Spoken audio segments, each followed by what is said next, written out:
We're seeing it with sales teams, right? I mean, between cold email, between voice sales reps, I mean, there's just automation happening there constantly. I mean, so there's now if you're doing, warehouse where you're a forklift driver or you're a plumber or, like the blue collar stuff will be last, but make no mistake, that will get handled too, You see humanoids getting better and better at that, like literally by the week right now. It's crazy times though. I mean, you're talking about,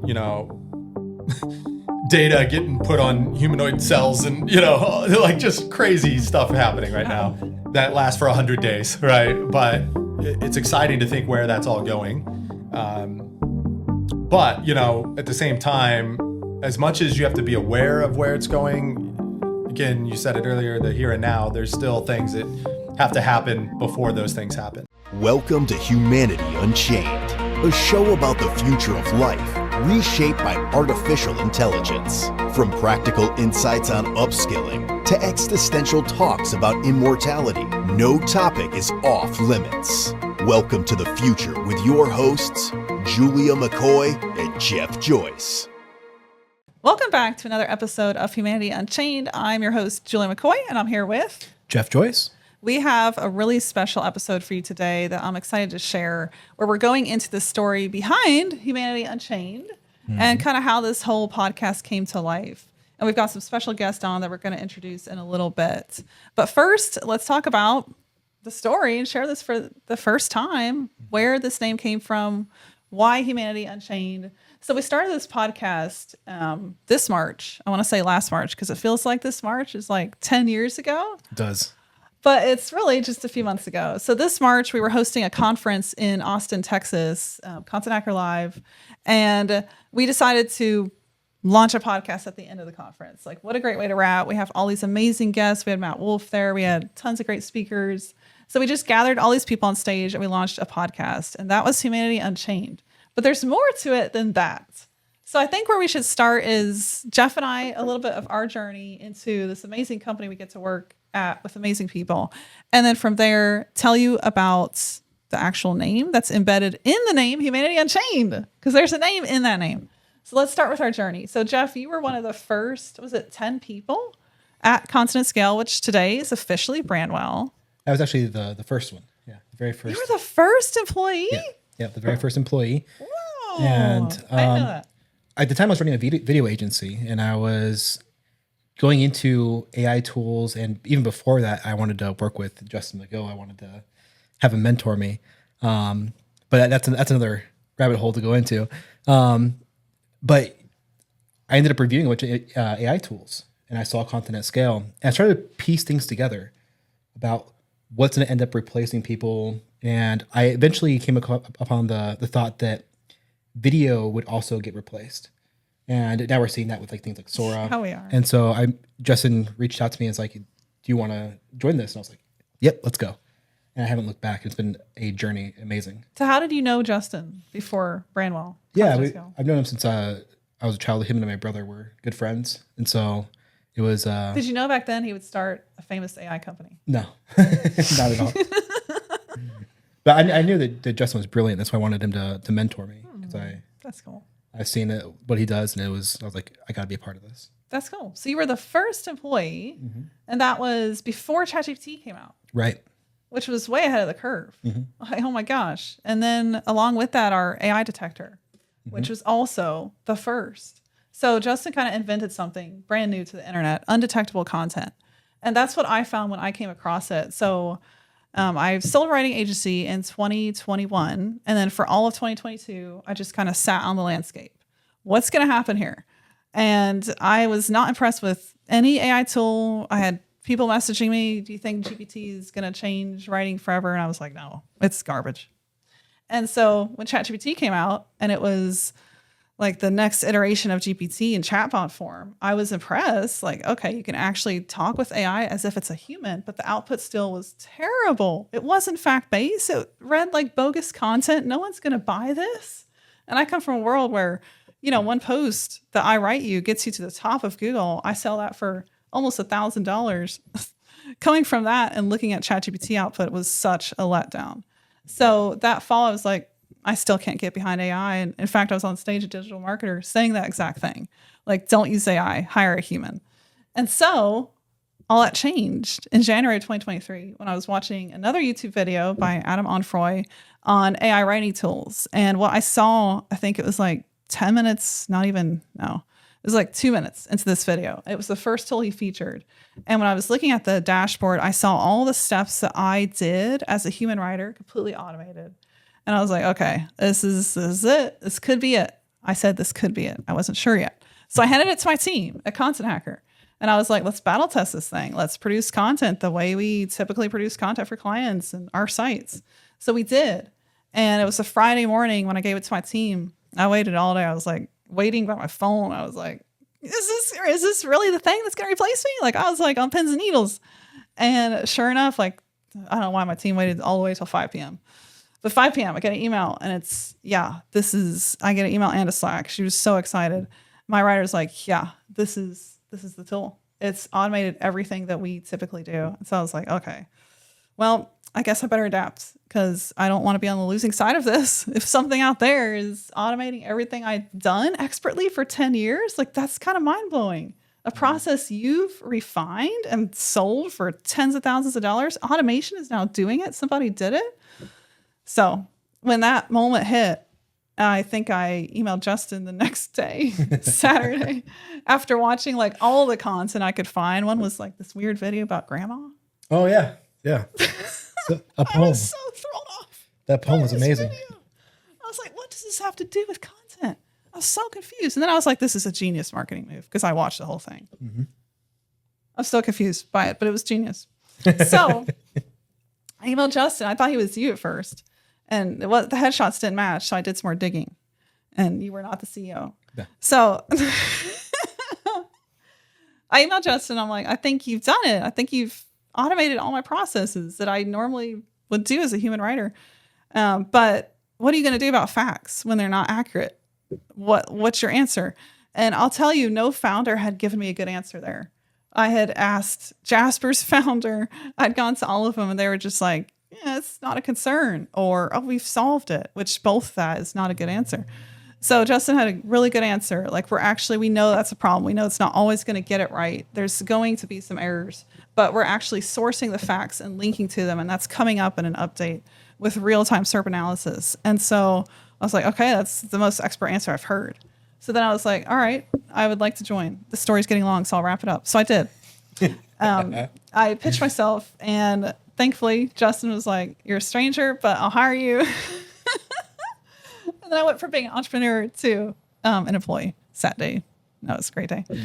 And then from there, I really appreciate the trust he put in me and just everything he let me do that I'm really good at. You know, when you have somebody that believes in you, gives you the runway to do your best work, it's amazing what you can do. So I went from VP of marketing to president. I was just like, hey, can you make me the president? He did, thankfully. And then from there to the fall of last year, where it was like, okay, I don't think I'm a good employee. So what are we going to do about this? So I sold my company, and that was Content Hacker. And that actually forwarded today to BrandWell. So that acquisition has been finalized, which is really cool. So that's the journey. That's how you and I found this amazing company and became a part of it. And I think, there's a lot to say about a lot of AI solutions out there they look like they're part of the future. They look like they're part of the automation of jobs, but are they really? And a lot of them are not. They're just skins of another ChatGPT-like solution. And what we're a part of is something real. And that's what I really, really like. I believe in what we're all building because it's something that is tangible and there's a robust solution inside of it. So back to the story of Humanity Unchained. The name Humanity Unchained has a word in it. Should I give it over to you? Chain. There's no build up there. There is no build up. I got excited. So chain.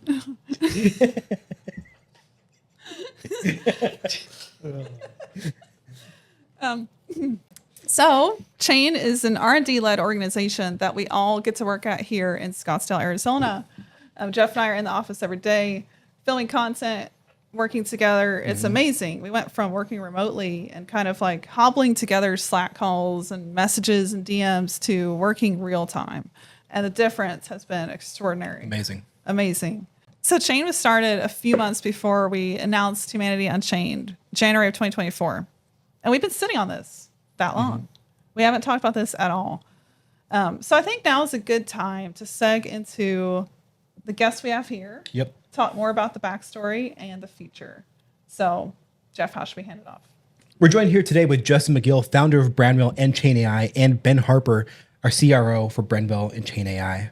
Justin, can you tell us a little bit about what made you start Chain.ai? Yeah, it's been a little bit of a journey, right? So Chain.ai in particular came from Content at Scale and some of the developments that we had going on there. So, obviously we focused on long form content, deep research, trying to make that fully optimized. All you have to do is put in a keyword, out comes a fully optimized, long form blog post, right? We were the first to do that. And through that, we've had to, I guess I'll say, engineer quite a few things. So Julia, spoke to how we had the first undetectable content, right? Back in the day, that was not an easy thing to do. That's gotten easier. I mean, just based on prompts and examples and things. At the time, that was not something that was normal, right?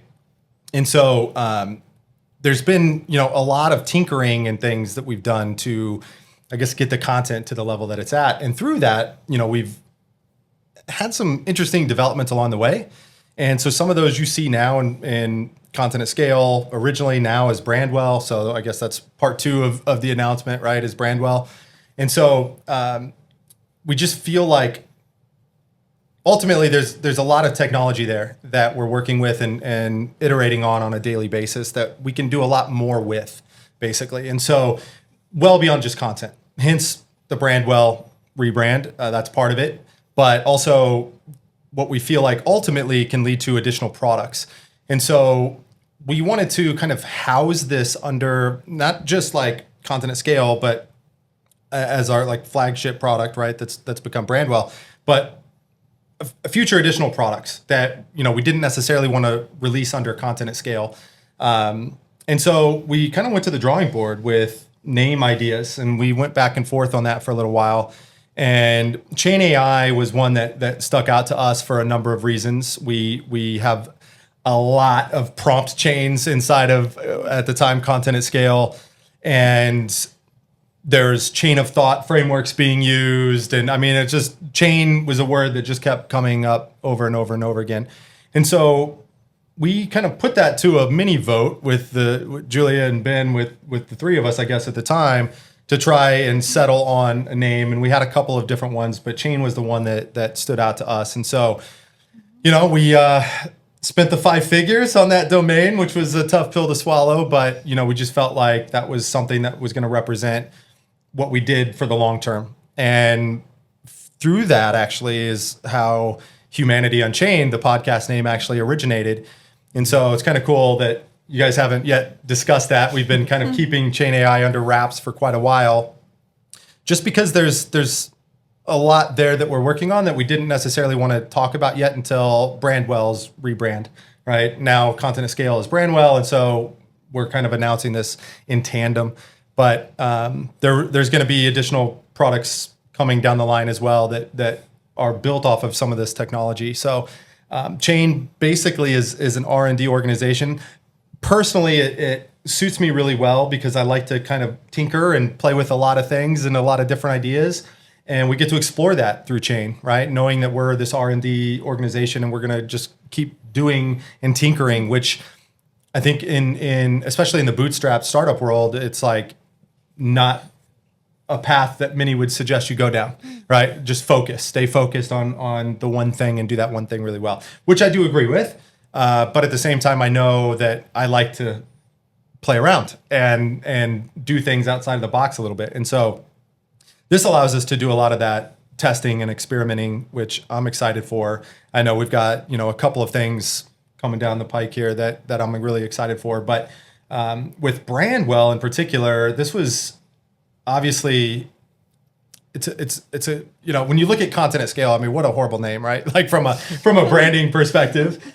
But at the time, being scrappy, it was just like, let's go, let's get this rolling. I feel like GPT-2 and GPT-3 were at a point where like maybe we could do some things from a content perspective, but I could tell where it was going regardless. It was just going to continue to get better. It was the worst that it was going to be at that point, right? So we got ahead of the curve a little bit, got positioned early, jumped out of the gates to, great revenue numbers, right? I mean, that's allowed a lot of this to take place, but we want to go beyond content at the end of the day. And we want to help people grow brands, not just, streamline their content marketing efforts, right?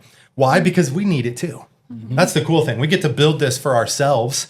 And then I think a lot of other people would find it valuable too, right? And so we've got some really cool stuff coming to BrandWell that I just could not be more excited about. Ben, you're privy to some of those things, obviously. What does this mean as CRO? What do you think this means for you and the sales team? And just what does this open up now that we're BrandWell and we're kind of focused on a bigger picture versus just content? Yeah, it's exactly that. I think having such a broader offering and something that goes just way beyond just creating blog posts, it allows people to really truly optimize their website, because we give, basically in a nutshell, we ingest their brand, we look through all their content, and we come up with recommendations in terms of what they need to do. Do they need to rewrite content? Do they need to refresh content? But also, as you mentioned, all the new features we've got, even, we were creating one 2 weeks ago that we just came up with on the fly. That's going to help us, and that's why we're creating it. That's how we determine our product roadmap ultimately. But that opens up a whole new world for our customers, which is great. So from a sales team perspective, absolutely awesome, because we can talk to anyone about this rather than just people creating content. But it's just really rewarding to be able to sell something so holistic. It's going to help in so many different ways across the whole brand spectrum. So yeah, we're excited. Yeah, I'm excited too, just from the standpoint of knowing that, for example, when we launch a product, like this is going to be a tool we just have to use. It's one of those, right? You need a host, right? You got to register the domain. There's things that you have to do. You have to have a website. And then it's like if you want to grow, right, from a digital marketing perspective and expand your presence there, a tool like this is what you need.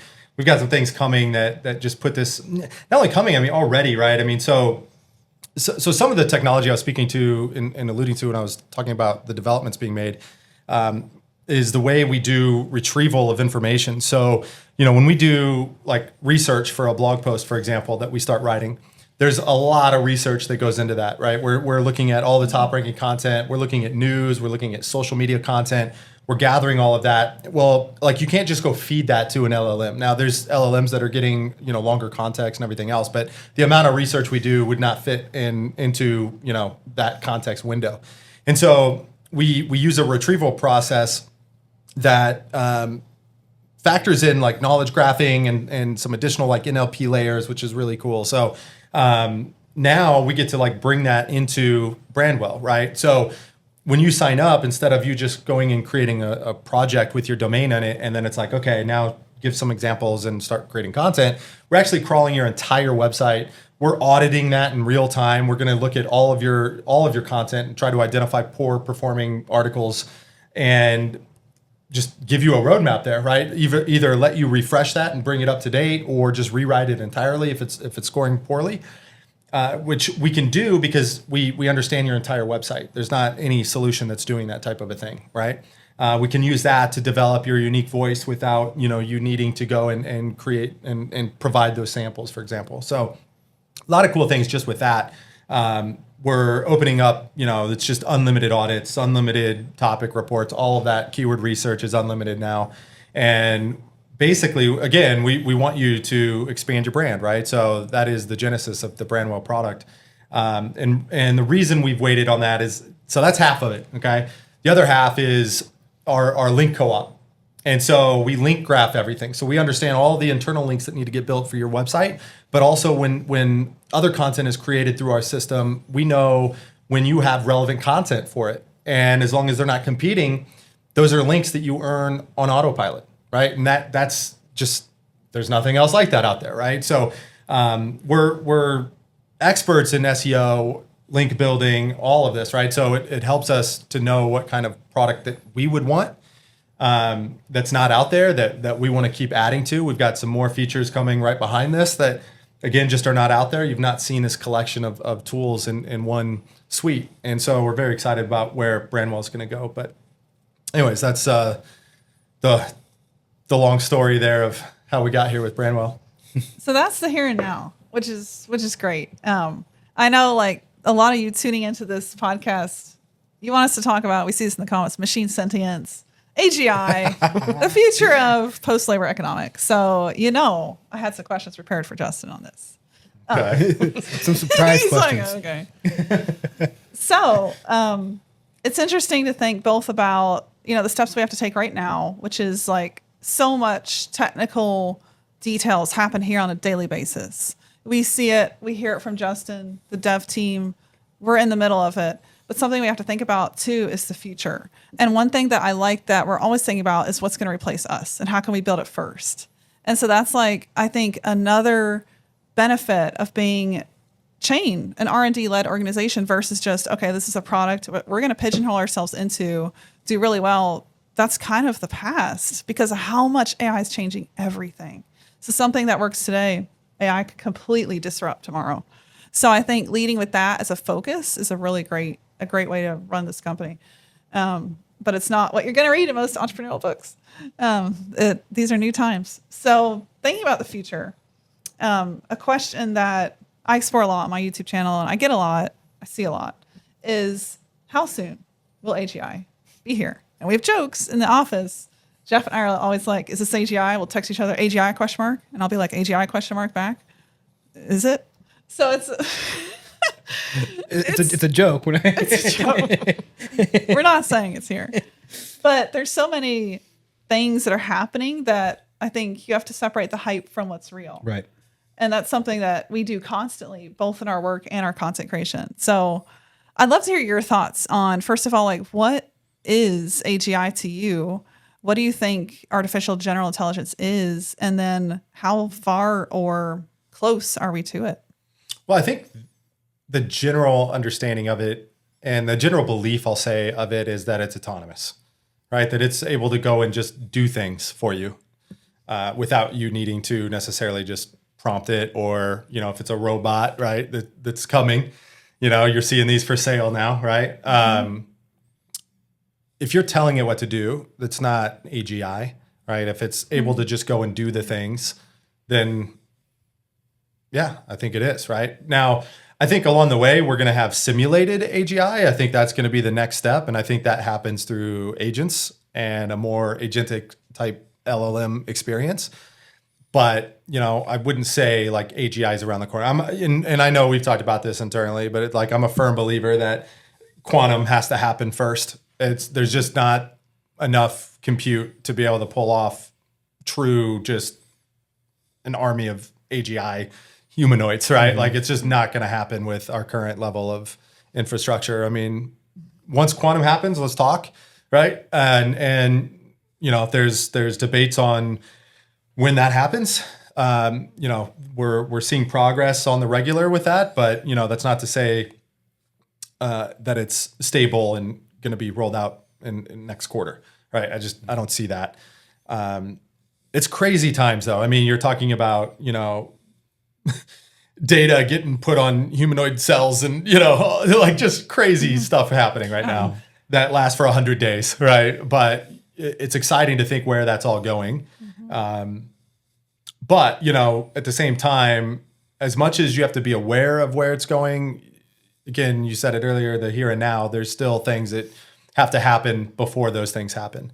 I do not get too wrapped up into AGI discussion. Everyone talking about this is just forecasting, right? They're just guessing. No one knows anything. It's like, oh, I remember Q-Star like a year ago. It was like, oh my gosh, they solved it. It's freaking people out. It's like, here we are a year later, and still no one's even talking about Q-Star, right? Well, now it's Project Strawberry, which is it still hype? Is it? I mean, you know what I mean? Like that sounds like just a fancy new name for it, right? Yeah, I mean, it's linked in there. Star is in Strawberry. The funny thing is that we're saying it was a year ago, but I think that was like 4 or 5 months ago. It's just funny how time works in the AI space. It's like, yeah. That's true. Well, it was before November, right? Because then Sam got ousted, and so it was a little before that. So it was like October, November. Yeah, so that's true. Yeah, the Q-Star was. Yeah. That's about right. That was a year ago. Yeah, about a year.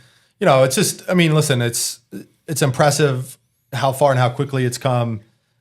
I mean, when you start getting into AGI, there's still some leaps there that have to be made, and they will be made. Make no doubt. Make no mistake. That's going to happen. But this year, next year, 27, I think is far fetched. Now, I think you've got government entity, DARPA, and things like that will have access to this stuff first. And when they have it, then it's like, okay. And typically, honestly, they're like 5 to 7 years ahead. I mean, they get this stuff well in advance of the general public. Like, so they're still trying to figure out. They just did they're organizing a meetup for quantum companies, right? To like come talk to us about what you're building, basically. So we're still a ways off, but I think we're going to get a little plateaued, and I think we're already kind of seeing it on the LLM side. Like they're all kind of now about the same, right? Sonnet, GPT-4o mini, GPT-4o, Gemini 1.5. I mean, these are kind of they're all playing the same game. They're all at about the same level now.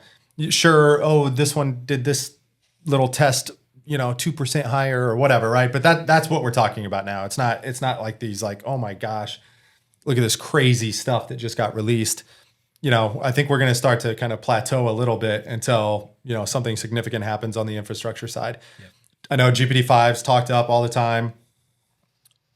Okay, I guess, we'll see, right? I think it's just going to get better at what it does currently. I don't know that we're talking about anything too crazy. And even with some of the things I've seen and read on some of the AI agent stuff, right? Like, the LLMs are going to be able to go and do things. Well, but you can do those things with agents, right? I mean, you can build agents now that go and automate a lot of stuff. We do it for some of the BrandWell processes, right? We're doing a lot of those things even on an R&D level. So I guess it's making it more accessible for people, but the people already doing the stuff, I don't think are going to get blown away by what they're seeing. You're going to see a lot of people a lot of like non-technical people probably get really surprised at some of the advancements, but I think we're going to be in very incremental advancements from here until something changes on the compute side.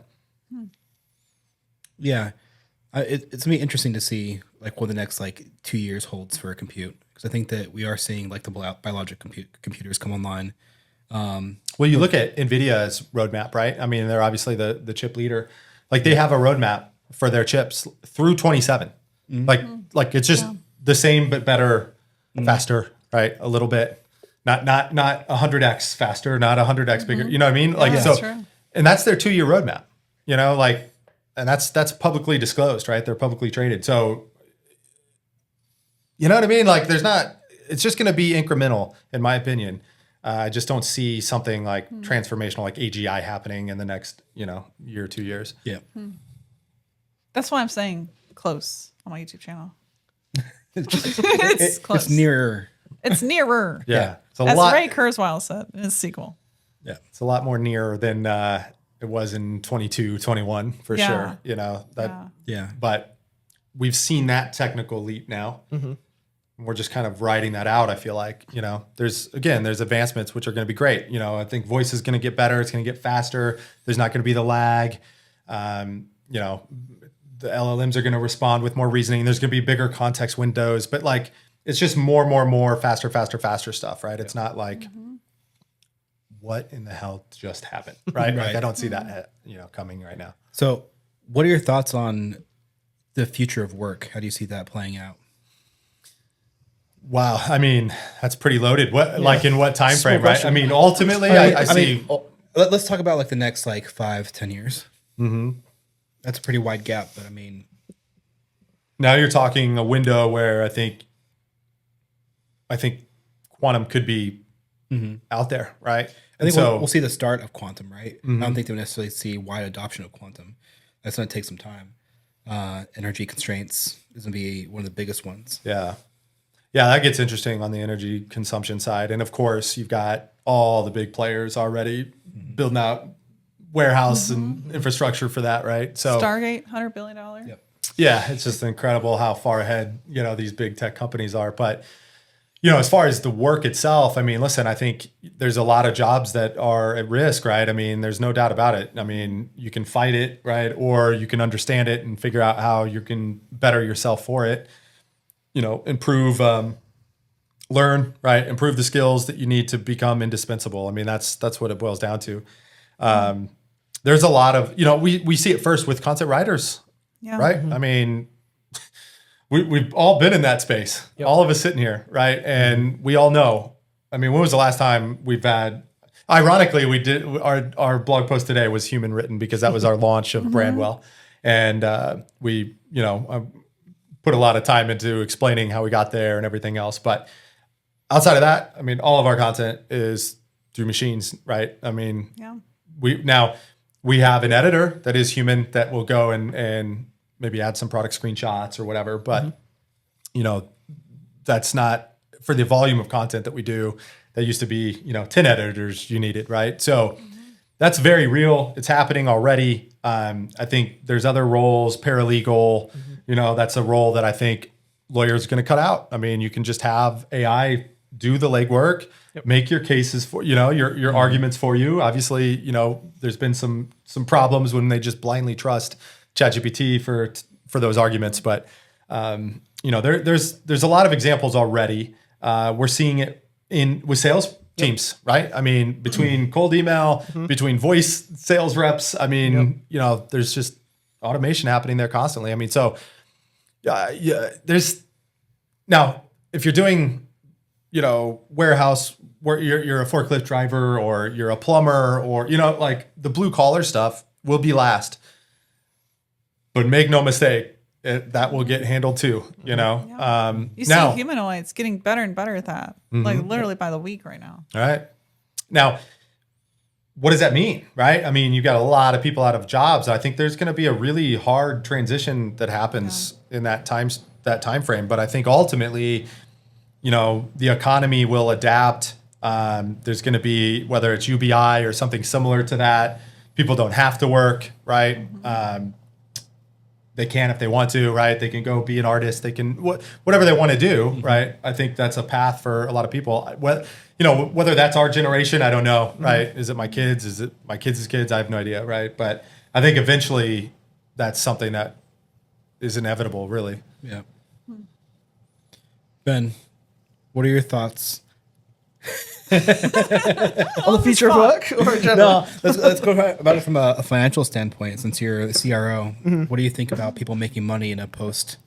Yeah, it's interesting, right? It's going to be, that's always been my issue with UBI in terms of if I'm a ambitious guy, it's like, how do you get ahead in that kind of context? It's going to be interesting. It's going to come down to, I think we've talked about it before, like who owns the rights, who owns the robots, who owns the tech ultimately. Like say those blue collar jobs, if there's a robot for roofing, let's say, you'd much rather pay a robot to go up on your roof and fix it because they don't take a sick day, they don't have a insurance claim and they fall off and all those sorts of things, right? But that kind of puts the roofers out of work, which means where does the money go?